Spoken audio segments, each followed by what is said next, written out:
Welcome everyone to this Smart Policing webinar on Smart Policing Executives, being presented by Ed Davis, the retired Boston Police Commissioner.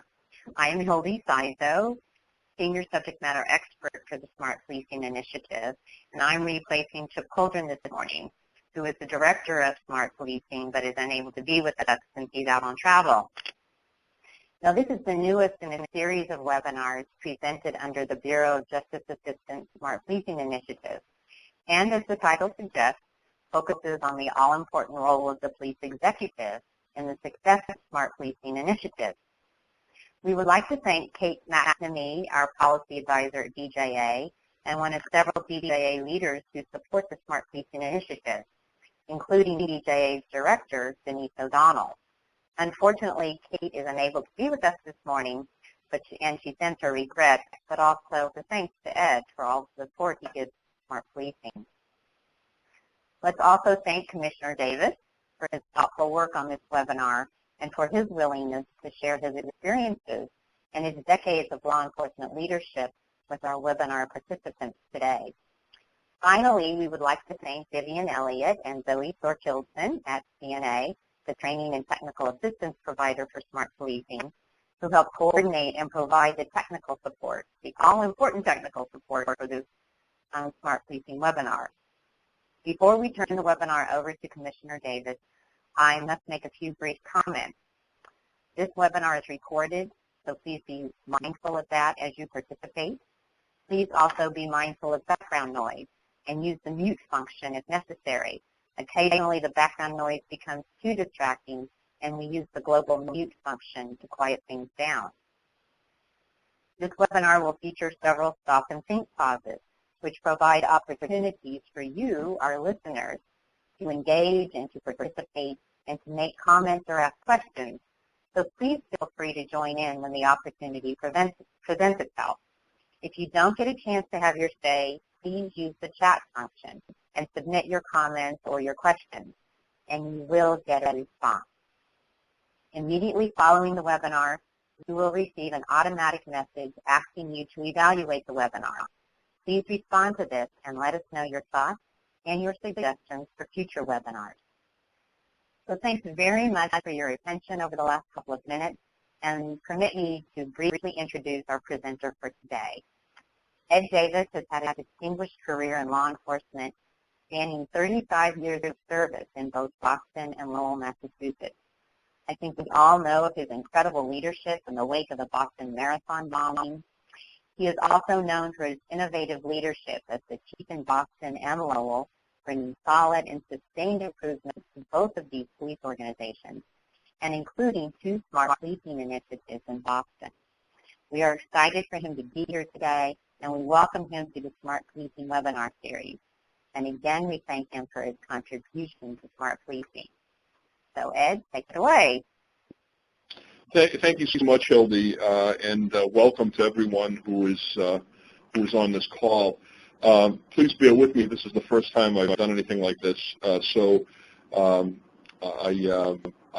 will do my best to make it interesting and informative and hopefully interactive. I'd much rather have people interrupt and ask questions than just going on a monologue for the time that we're here. So I really hope that if I say something that is interesting to you or something that you need more clarification on, please don't hesitate to interrupt so that we can talk about that. There are some people on the call that will be providing some information to us. Bill Taylor from the Lowell Police Department and Nola Joyce, who is stepping in for Chief Ramsey in Philadelphia. And they'll be on a little later on. I'd like to welcome them to the conversation, as well as 2 women that I've worked with very closely over the years, Dr. Brenda Bond from Suffolk University and Desiree DeSalt, who is currently with the Boston Police Department and has done a lot of work on the Smart Policing programs. So I may rely on all of those people to say a few words.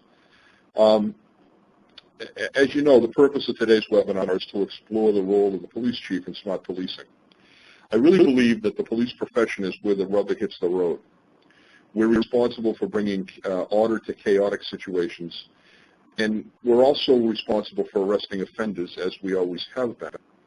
But today, with the type of challenges that we face in the community, we're being tasked with more and more responsibilities.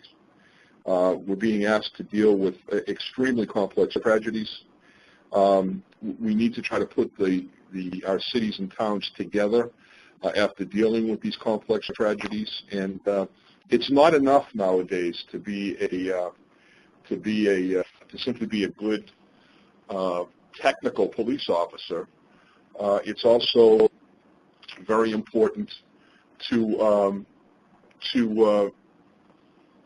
look at the human side of things and to deal with issues as complex as active shooter situations, huge demonstrations, especially around the use of police force, as we've seen recently, and also terrorism, which is the whole homeland security process that's evolved over the last 10 years has given us duties and responsibilities that many of us never thought that we'd have. So during this webinar, in light of all of those complex issues that we need to navigate, we'll review instances where smart policing and a robust partnership with academia and other experts have produced measurable results. It's no surprise that because we have to deal with these complex issues, that reaching out for smart people to help us is a fairly logical thing to do.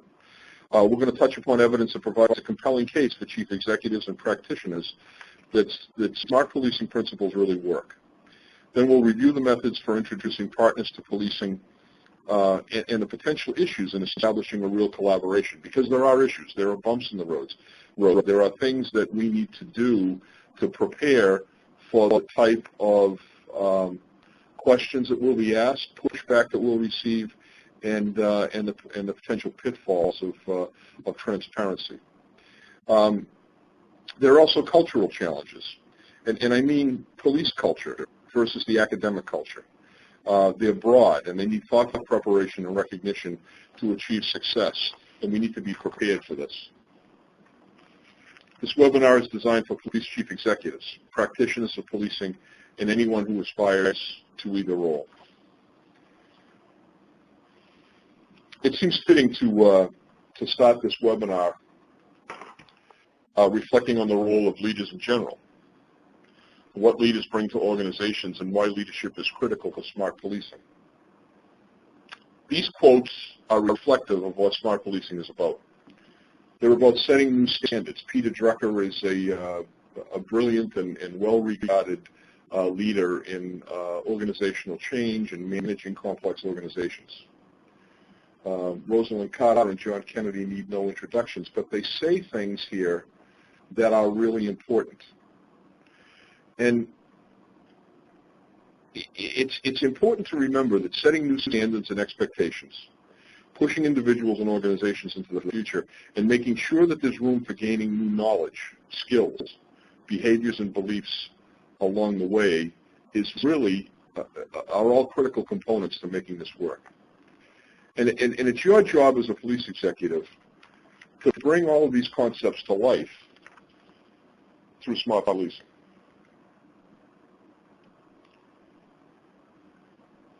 This slide speaks to the role of the chief in smart policing. It's the chief's responsibility to provide vision, leadership, and to be a champion for the initiative. We also want to make a strong case today for the importance of the chief's role in oversight, supervision, and delegation. For example, a problem that I faced in Boston, our clearance rates for homicide hovered in the high 30%. People in the neighborhoods felt that justice was non-present. We had some problems that we identified. When the homicide unit was structured, it was built upon years of practice, years of trial and error, and years of union agreements and concessions.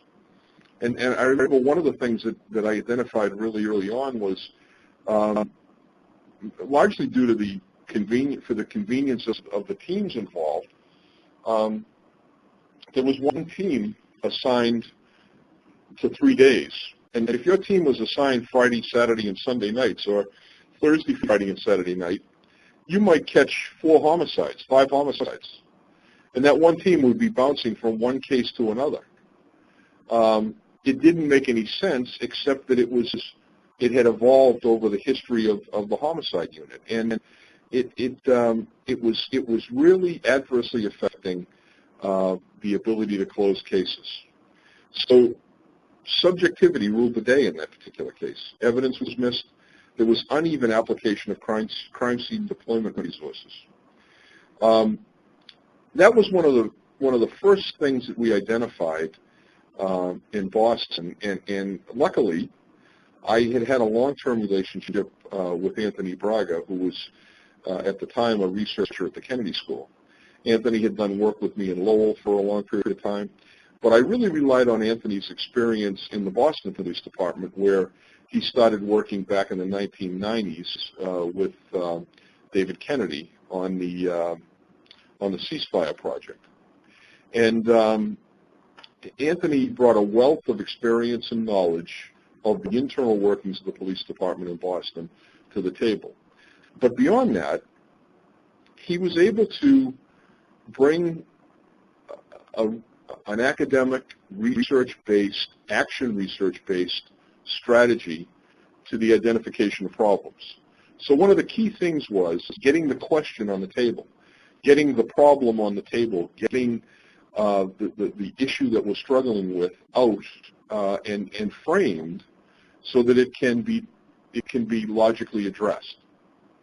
And so, just like in the SARA model, scanning, analyzing, responding, and assessing, Anthony was able to frame the question, develop innovative strategies, and then look at those strategies after they're implemented to see if, in fact, they're effective. They're evidence-based practices, and it drives very good decision-making and very effective strategies. We use this method in a wide range of policy decisions. We studied homicide. We studied hotspots policing. We developed something called safe street teams that answered the issue of hotspots policing. And these are places where crime has occurred historically, year in and year out, over 30 years, despite all of the programs that have been put in place. So the development of a special team of officers with a sergeant and prolonged assignment to a small geographic area where these hotspots had been identified paid dividends over the long term. We also developed a very effective CompStat structure, and this type of methodology and practice is helpful not only in day-to-day operations of the police department, but in crisis response as well. Smart policing plans are not easy to implement. Again, people in police departments are used to doing things a certain way, and questioning what they do and studying it and coming up with new ideas results in pushback. I remember the first time we met with the gang unit in Boston, and the gang unit had really become a firearm recovery unit. They call themselves a gang unit, but the real internal cultural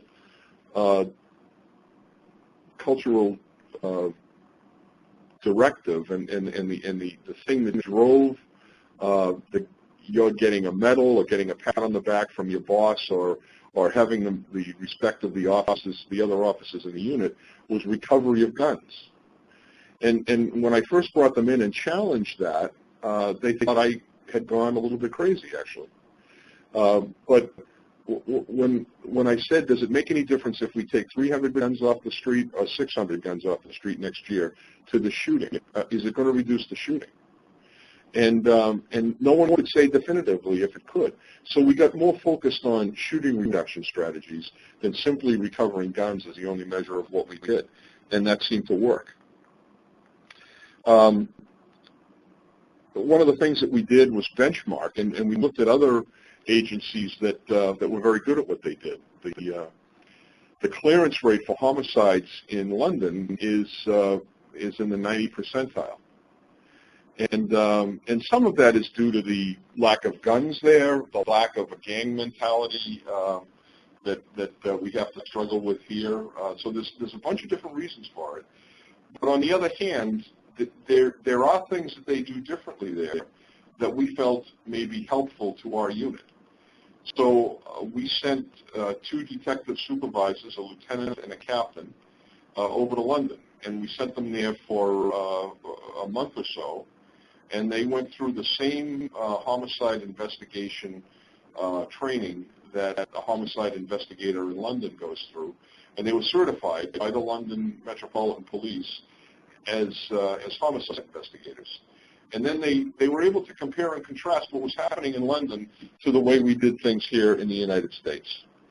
And it really tests us and challenges us to see if there are things that we can do that will improve our ability to get the job done. You know, leadership involves slings and arrows. If you're constantly challenging assumptions, people are going to shoot arrows at you.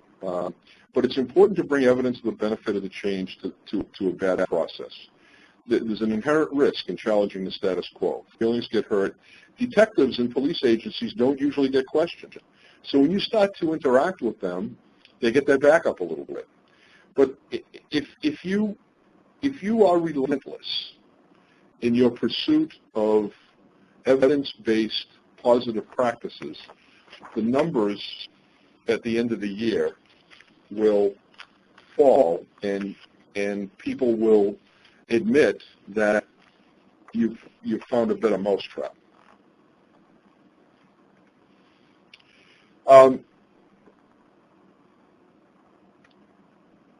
We need to establish a need for communicating department-wide acceptance of new methods and to stress the importance of the chief's role in supporting analysis and evidence-based strategies. People don't want to change, and they don't think they need to. They're, in many cases in police agencies, they're doing things the way they've always done them, and sometimes the way their older brothers have done them or the way their fathers have done them. This is a family-run business sometimes. But the benefits of looking at new ways, especially those shown to work, can make a significant difference. We want to really benefit from reducing crime, and we want to increase safety in cost-effective ways. And especially in this day and age, with the various new tools that we have at our disposal. I mean, barely 100 years ago, police officers in the city of Boston were riding around on horses or using horse-drawn buggies to transport prisoners. And think of what's happened since then. I can remember looking at some of the old Boston police logs, and a good part of an officer's responsibility on the night shift in the neighborhood I'm in right now in the North End was to hang lanterns off sawhorses where the road had been dug up. They weren't, you know, they were dirt roads here in the city. And so in just 100 years, think of what's happened to our business, 115 years. And think about what can happen over the next 100 years in the time that we're here, and how do we leverage the changes in technology and the benefits of research and partnering with academic partners, but also in involving external stakeholders. The more we reach out from the police department to external stakeholders and we work with them, the better off we are. Allocation it impacts decision making, it impacts allocation of resources, and transparency and legitimacy with City Hall and the community will be improved if we partner with researchers and bring in stakeholders and lay out the problem for them. I found this to be very, very effective. My favorite phrase, research tells us. Post-World War II, MIT researcher Kurt Lewin studied change and suggested that leadership was a critical factor in changing behavior. His work and many others suggest that leaders play a key role in the adoption and sustainability of smart policing.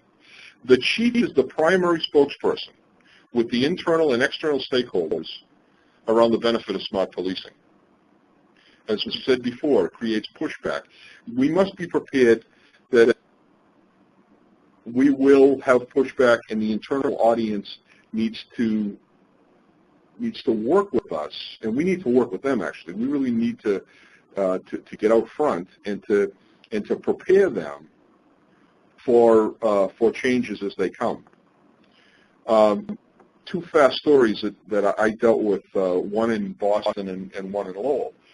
When I came to Boston, I recognized that the Boston police were dealing with a lot of people who had firearms, and they were making arrests of people with guns. And some of these guns were rifles and long guns. And I thought it was really important that we have some rifles out on the street. And so I developed a program, got involved with the military sharing program, worked out that I could get rifles, and came up with a good plan of training people in the district stations to make this a reality, so that the officers would be better prepared to deal with the type of challenges that they had. What I hadn't counted on was that the union didn't want these rifles, and as I started to roll the program out, thinking that the union would just normally be in favor of something like that, I didn't consult them. And the upshot of it was they were so upset that they were able to effectively block the program. So to this day, officers in the Boston Police Department don't have access to rifles because I didn't properly prepare the organization for what I thought would be a positive change. Another issue that we had was the siting of a storefront precinct in the Highlands section of the city of Lowell. We had done studies, we had looked at evidence, and we made a decision to put the precinct in a particular neighborhood. Well, what we weren't prepared for was that there was an adjoining neighborhood that was really more well-to-do than the neighborhood that we had planned to put the precinct in. But they were starting to experience criminal activity, and they decided that the precinct should go where they are and not where the crime statistics indicated that they should go. And so I was stuck with a very difficult choice. The political leadership in the city, driven by these community groups, were forcing the placement of the precinct in a place that would not have been as effective, in my estimation, and the estimation of the researchers, as the place we had planned. So we had a huge community meeting. I felt the only way to deal with this was to put our cards on the table. And so I had nothing to hide. I walked in. I showed them the maps that we were looking at. I showed them the reasons why we wanted to put it there. I laid out the research methodology and the evidence that we had that placing it in that particular place would be a better location. It would actually reduce crime across the neighborhood. And we had over 300 people at that meeting. The city manager said to me, "You're going to lose this." And at the end of the conversation, the crowd had completely turned and supported our placement of the precinct in the place that we wanted to put it. And it was simply due to the fact that we spent time educating people. So similarly, if you're going to educate police officers, internal stakeholders, you also, as to the benefits of this type of an approach, you also have to educate external stakeholders. Smart Policing Initiative really facilitates a learning organization. And this learning organization concept is really important if you want to sustain positive change. It's not just about changing behavior or introducing new concepts. It's about real sustainable learning and a process that that stays in place long after you've implemented. It's not just like a program. It's a way of doing business. Learning organizations exist where people continually expand their capacity to create the results that they truly desire, where new and expansive patterns of thinking are nurtured, where collective aspiration is set free, and where people are continually learning to see the whole together.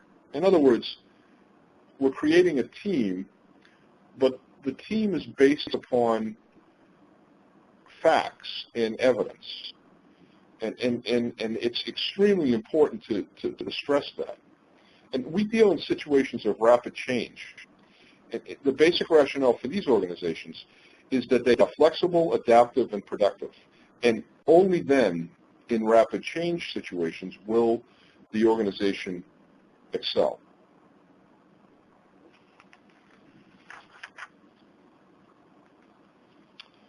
SPI facilitates a learning organization. It requires all of the things that you see in this slide. We all know the patrol force is the backbone of the police department. It certainly isn't cost. But do we really act as if that's true? Do we go to the patrol force when we're struck with a complex situation, or do we use a special unit? Do we go to the patrol force when we have a challenge that needs to be resolved, or are we more likely to go to a detective unit to rely simply on arrest and prosecution to deal with the problem? A learning organizational model forces us to develop all of our people and to rely on their personal ability. I remember a conversation I had with a very good friend, Frank Hartman, who was a lecturer at the Kennedy School of Government. Frank was working with me up in Lowell, and he was out with the police officers on a ride-along. He came back from the ride-along, and he said, you know, it struck me while I was on this ride-along, Ed, that you and I can have all the great plans in the world, but they mean nothing unless the officers in that patrol car understand what we're trying to do and actually do the things that we're asking them to do. And I always remembered that. It's really where the rubber hits the road that's important. And in our grand plans of research and evidence-based practices, if we don't get that information to the officer on the street, it's just an exercise in futility. The great thing about a learning organization and the great thing about a smart policing initiative is that it engages everyone. When you have a shared vision, it's more likely that you will be effective. Safe street teams, for instance, in the city of Boston. 6 officers and a patrol sergeant working together and assigned long-term into small geographic areas that have been historically difficult to deal with. Identification of the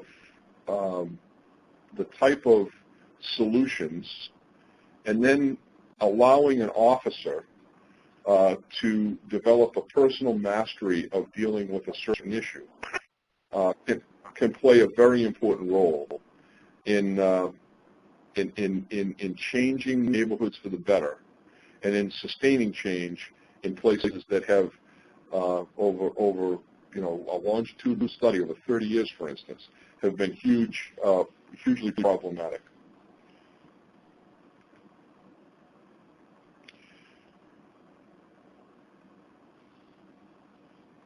It really is the mission of the police chief to bring all of these pieces together, and then to help everyone else in the organization support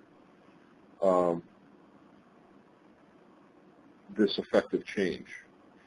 For many years in policing in the United States, our mission was simple. In 1978, when I came on the job, our mission was answer your calls for service and check your glass to make sure nobody broke in on the overnight shift. On the early shift, the evening shift, it was make sure that there's no trouble at the bars. Go to those places that were identified as trouble spots and do preventive patrol around those spots. But we've come to another level of sophistication in policing over the last 20 years. And that level of sophistication is much more directed at the community, working with the community, and making sure that the community is a major stakeholder in what we're all trying to do. The Smart Policing Initiative facilitates an open learning organization. And these different dynamics or dimensions, I should say, of a smart policing organization are very important. You can see them: openness to new ideas, time to reflect, the psychological safety of our employees, allowing time for experimentation and training. And really, the role of the police chief is to facilitate all of that and making sure that it happens. But for a police chief, there are major benefits of a learning organization. You're being asked to deal with some of the most complex problems society has to throw at us. If you take on the ideas of a learning organization, you benefit from the partnering, from using information and data, and understanding that data before you act. You benefit from reflecting and having conversations about what the right thing to do is. For police to be a learning organization, they need transparency, accountability, and legitimacy with the community. There are some great examples of creating and leading a learning organization, and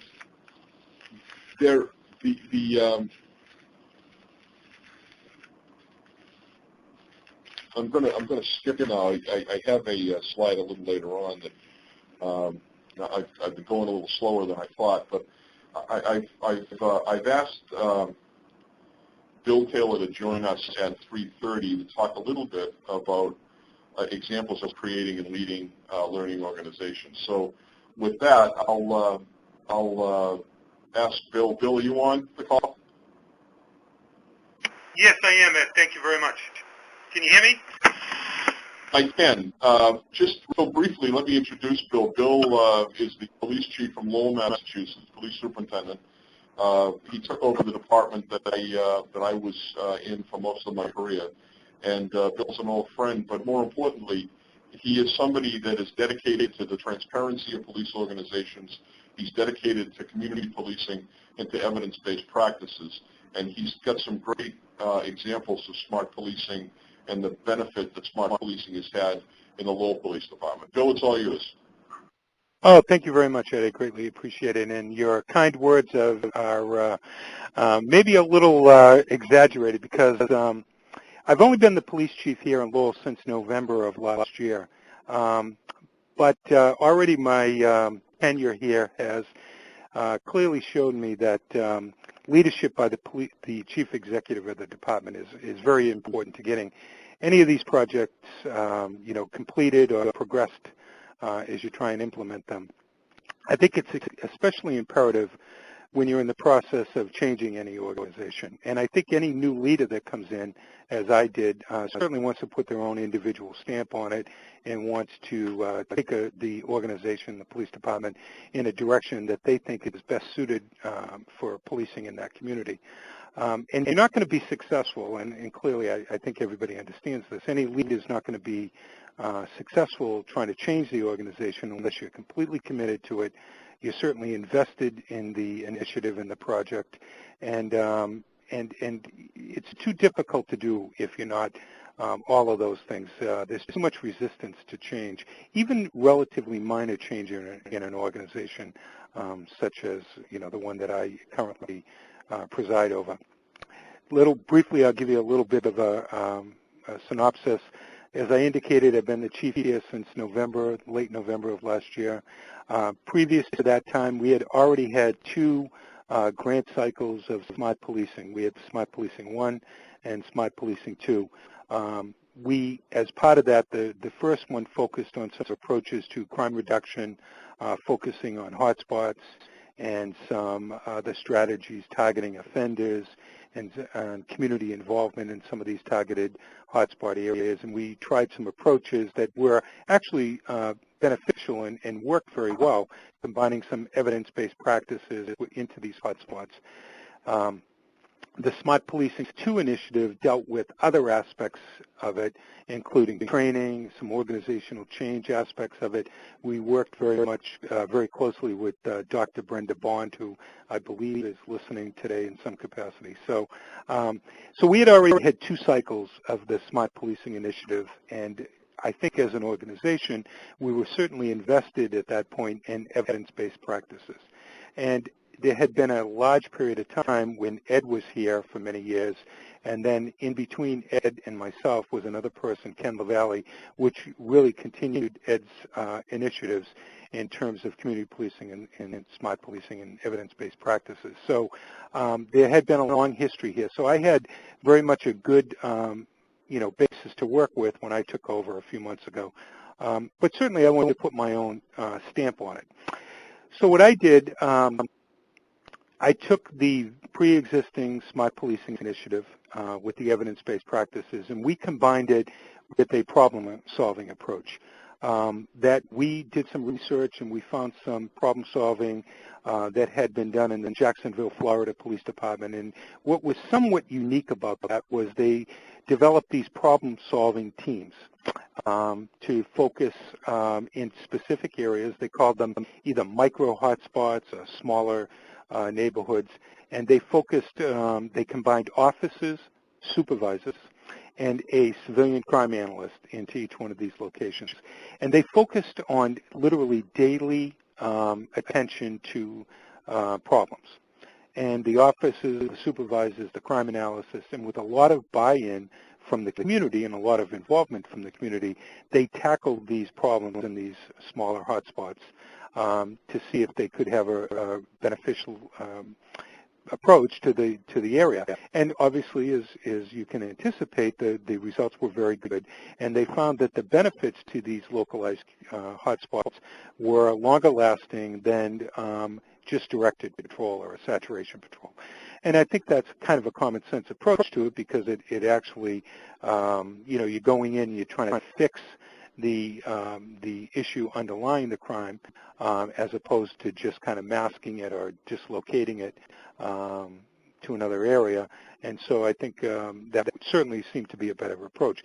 We also looked at the Philadelphia Foot Patrol experiment, where they used foot patrols in these areas to try and positively impact crime in these neighborhoods. So we combined the evidence-based practices of the smart policing initiatives along with the problem-solving approach of Jacksonville and the emphasis on foot or bicycle patrols that we took from the Philadelphia experiment, and we developed it into our own reorganization or our own problem-solving approach in Lowell. And what we did for our city, which is about 110,000 people, 14 square miles, we broke the city up into districts, and each district we specifically dedicated a team. And each team was comprised of a dedicated group of patrol officers, a specific supervisor, and then a dedicated civilian crime analyst into these teams. They worked off-site. So really, I think part of the genius of the if I can say that, was that they literally was an environment, a crock pot, so to speak, of these people being together every day over coffee or over lunch, discussing how they could each, bring something to this problem-solving approach.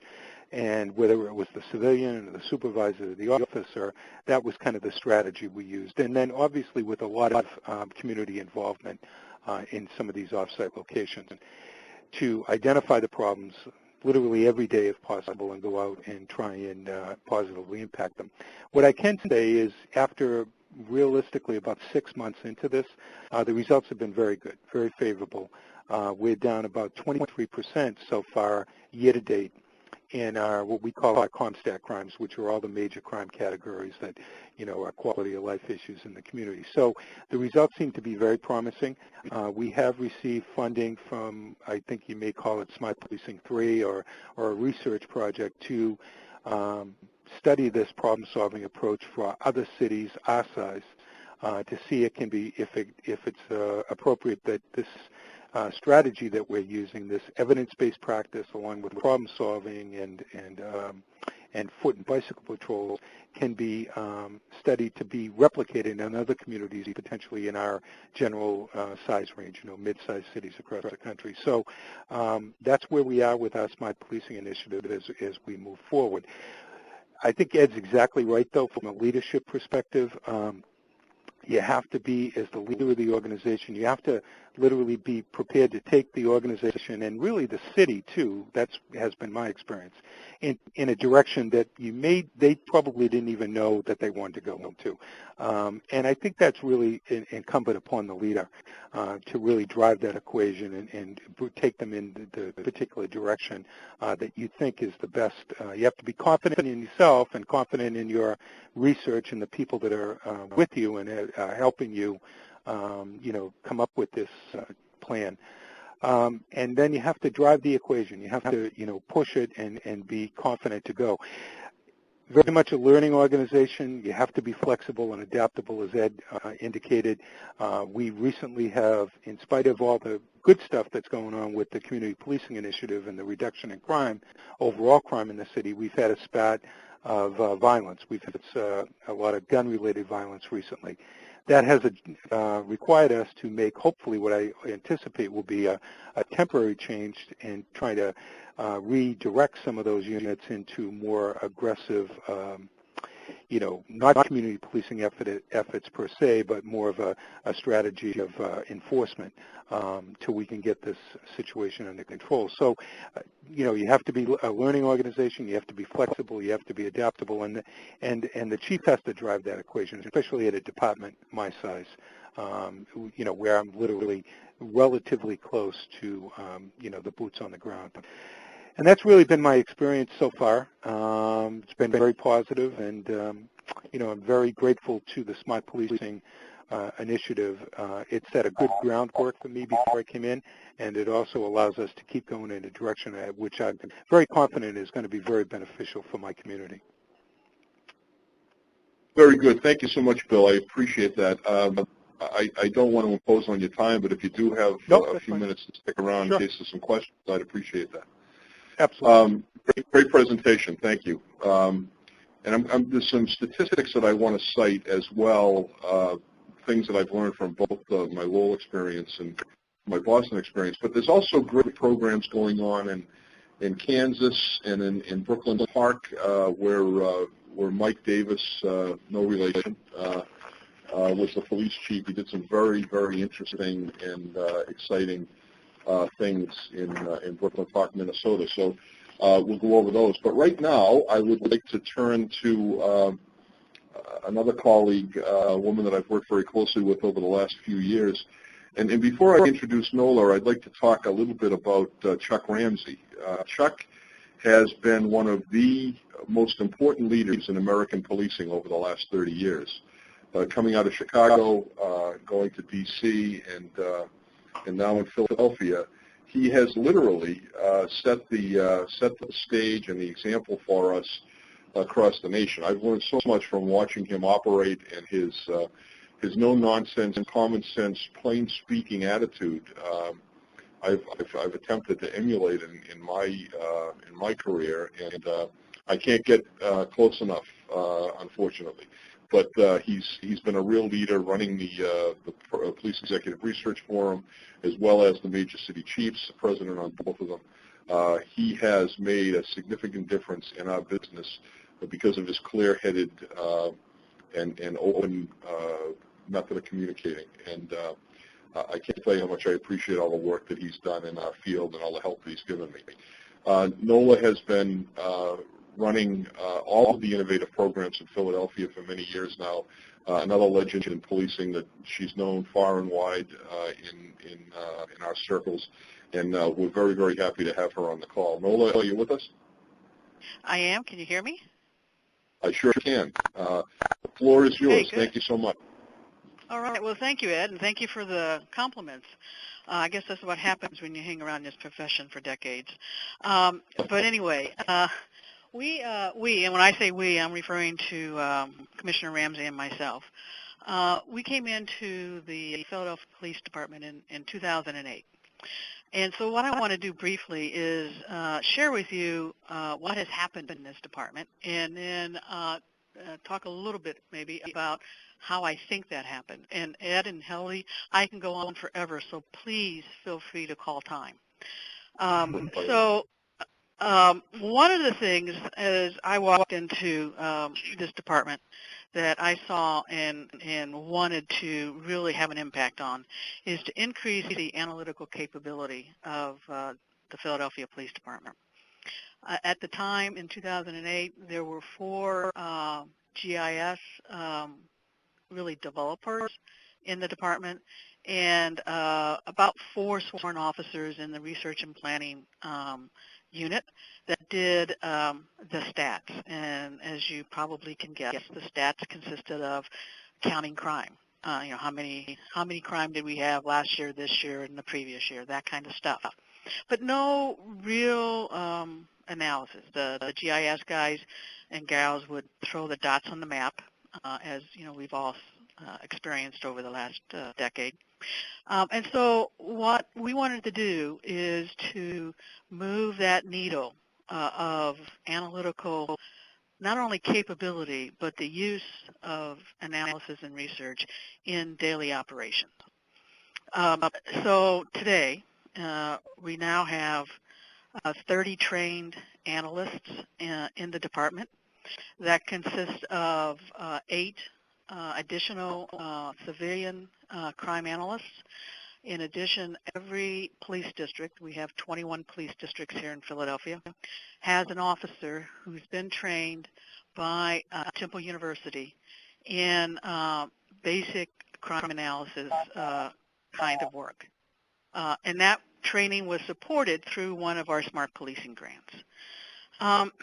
Now, what has happened here, and I would say 2013, just last year, so 5 years now, so I guess one of my messages, at least in a large department, is don't expect a miracle overnight, especially if you really are targeted changing the way police officers, police departments really does their job, because that takes hard work and it takes time. And you'll see incremental benefits, but to really see it as part of the everyday work takes time, and that time arrived here last year. And I say that because a couple of things happened. One, by that 2013, like I said, every district had a crime analyst. And so and actually it was the Deputy Commissioner Kevin Bethel, who has the patrol division here, in our what we call crime briefings, other places may use the term CompStat, but we began to incorporate analytical products into those weekly briefings. And we did that in several ways. And initially it was the analysts were brought up and asked to give a presentation on a piece of work that they did. That was very intentional because we wanted to demonstrate to the captains ran the police districts, to the captains what their analyst could do for them if allowed to and if asked to do so. And secondly, what happened is that analysis then began to drive tactical decisions and resource decisions. After a period of time, Deputy Bethel, during those crime briefings, would begin to turn to the captain and say, well, your auto thefts have been going up for quite some time. I want your analysts to delve down into that, do a thorough analysis of what's going on with auto theft, and come back and share that the next time you're here and what you're doing differently as a result of that analysis. So it began very, very clearly to signal, and more than signal, to the captains that the use of analysis is going to be extremely important in their job. And as that began to happen, we also, with the analytical work, identified the major areas, hotspots, for the lack of a better word, in every district. And the message there, and this was done by the analysts in the district, and then, went through the blessing process. But the message there at the beginning of 2013 was, okay, those are the areas in which your crime has been occurring. No secret. Everybody kind of knew it anyway. But that's where you're going to be. You can move resources everywhere you want, except you don't move resources out of there. You stay there.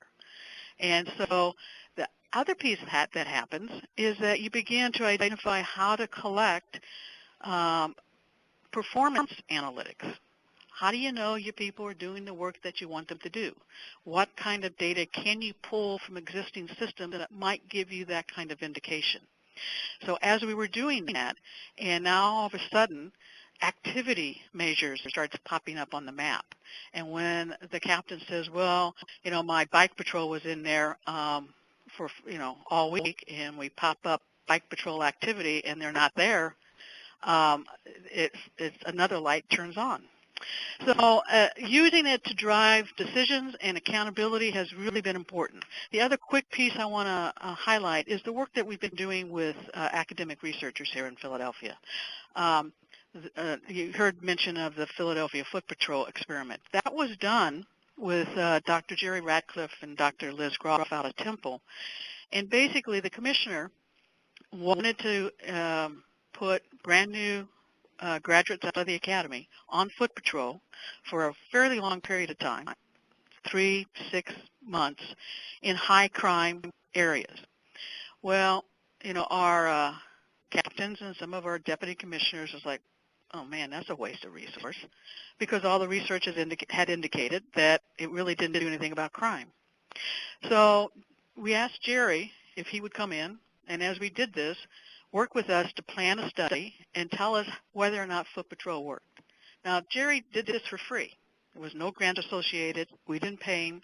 It was just work that we said we needed to know. He said, okay, I think I got some resources I can apply to that.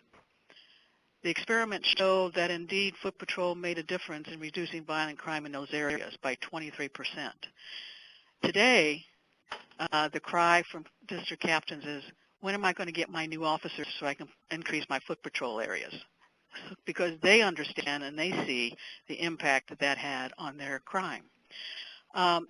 Just recently, we are exploring the possibility of purchasing a predictive policing software. Again, because we believe that evidence is important, and not only in crime-fighting decision-making, but all decision-making where possible. We're going to do, and the vendor has agreed to, we're going to do a test of a particular kind of predictive policing software.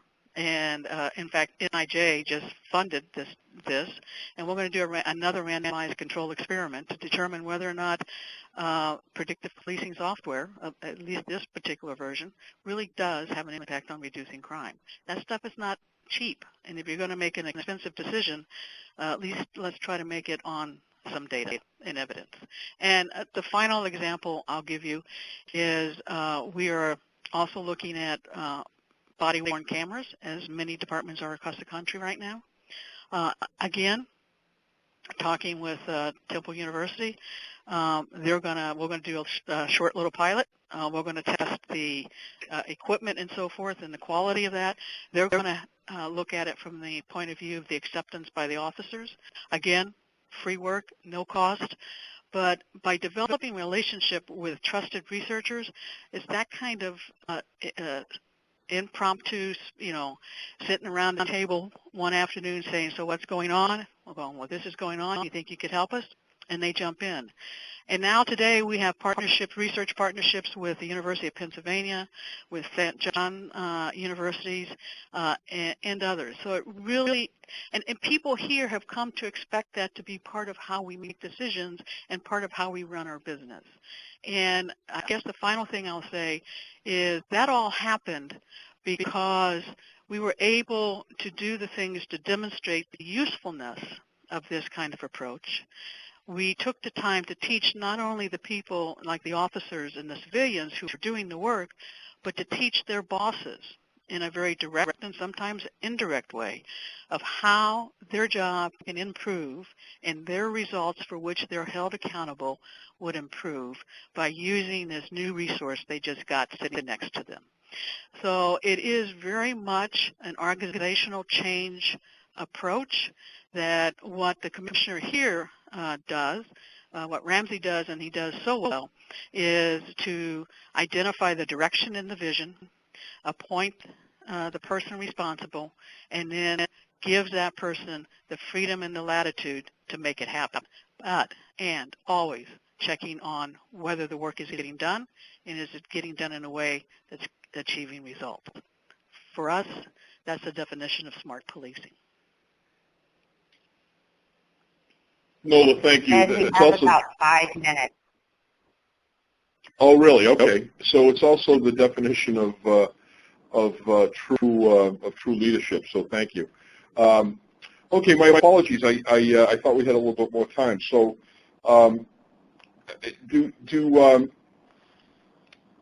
we're sort of at the slide here where we're asking for questions and comments, and I want to open it up, and then I'll try to. We only have 5 minutes, so does anybody have a burning question they want to jump in with here? We can take a little bit more time if people want to ask some questions. We can take a little bit more time, but this is typically, we keep this to an hour to be respectful of everybody's time. So let's see what the group decides. That's great. So let me just use the 5 minutes then to sum this up. Thank you, Nola.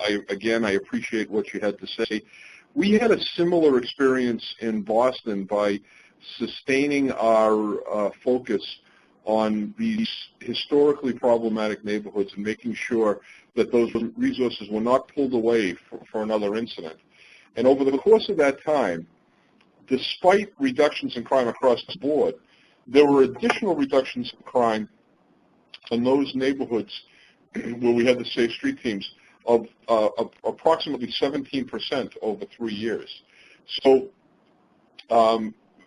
looking at this, being pragmatic about it and applying the abilities of the researchers and partnership is extremely important and can be extremely effective.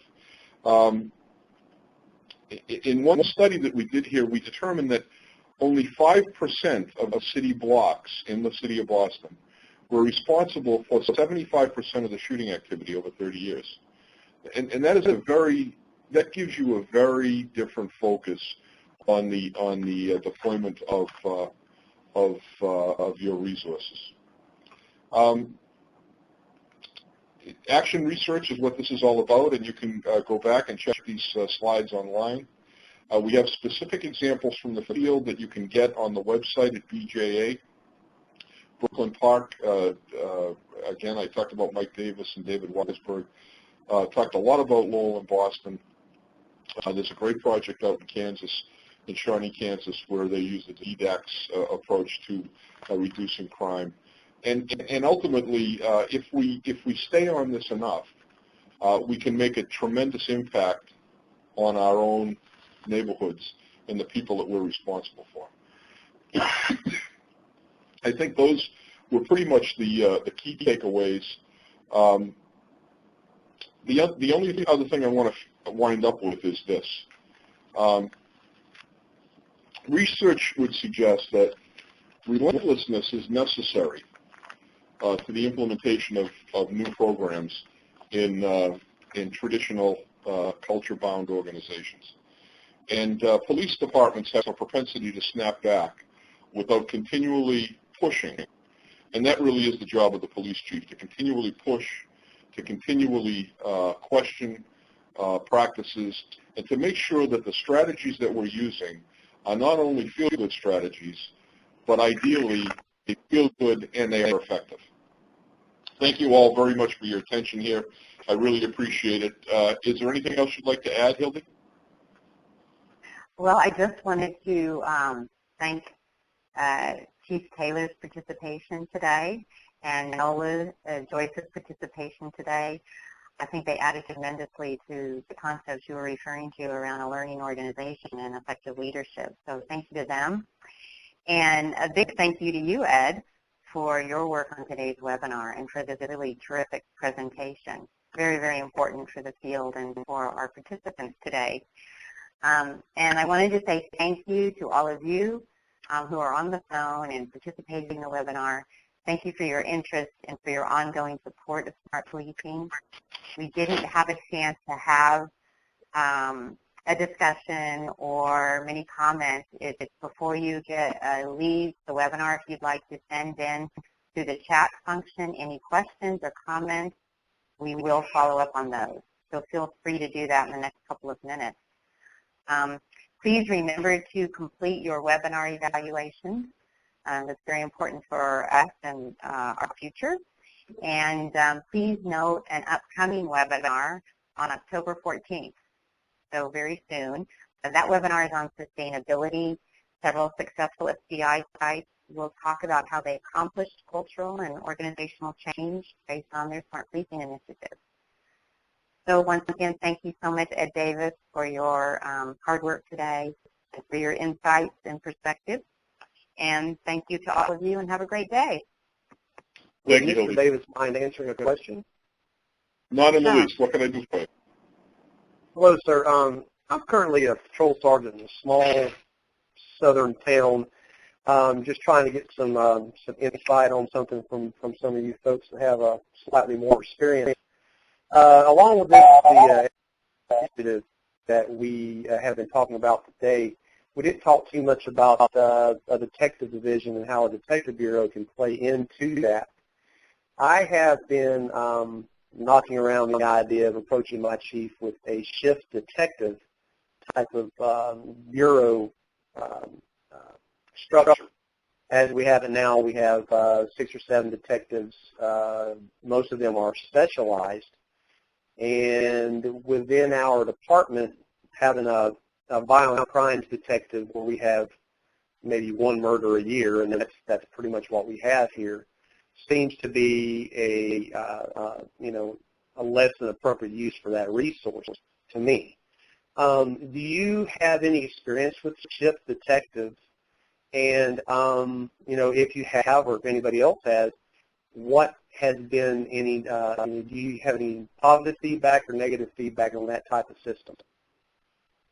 So when you say shift detective, it would be a detective that would handle all of the incidents that come in that need follow-up for a certain period of time, right, from like 3 o'clock in the afternoon to 11 or like that? Is that what you mean? Yes. Yes. Yeah. Yeah, so that's been my experience. I think, most police departments that I've dealt with are set up like that. The larger ones tend to have more specialties. So you have a homicide unit. I was out in LA recently, and they have a robbery homicide unit out there, and they sort of do all of the serious crimes, and they specialize. But in the bulk of agencies across the country, I think shift work and sort of handling the things that come in is a more common way of looking at things. So without knowing your area of operation, it's hard for me to comment on it intelligently, except to say one thing. I had similar ideas when I was in a sergeant's position. Not about the shift detective, but about different things that I thought would operate better in the department that I was in. And I wrote those up, and I gave them to the police chief. And some got implemented, others never did. But what was important was the fact that I submitted the comments, because there are very few people in the organization that are that thoughtful, to be quite honest with you. Most people come in and just do their job in the system that they're accustomed to. And when you find someone who is being thoughtful and suggesting better ways of doing business, that person becomes very valuable to the organization. Years after I submitted that, I was introduced to and then became very friendly with Bill Bratton, and found out that he was doing exactly the same thing in the Boston Police Department that I was doing in the Lowell Police Department when we were at the rank of sergeant and lieutenant. So it's an indication that you have potential far beyond leadership potential, far beyond the rank that you have right now. And I would encourage you to keep doing what you're doing. Okay. Thank you, sir. Thank you. Any other questions? We do have a few minutes to stay on. Others can leave. Well, it looks like that's it, Ed. Thank you so much. Okay, great. No problem at all, Hildy. Great to talk to you. Thanks, Zoe, and to Vivian and to Chip for all the preparation. I really appreciate it. You are so welcome. Bye now. Take care. Bye-bye.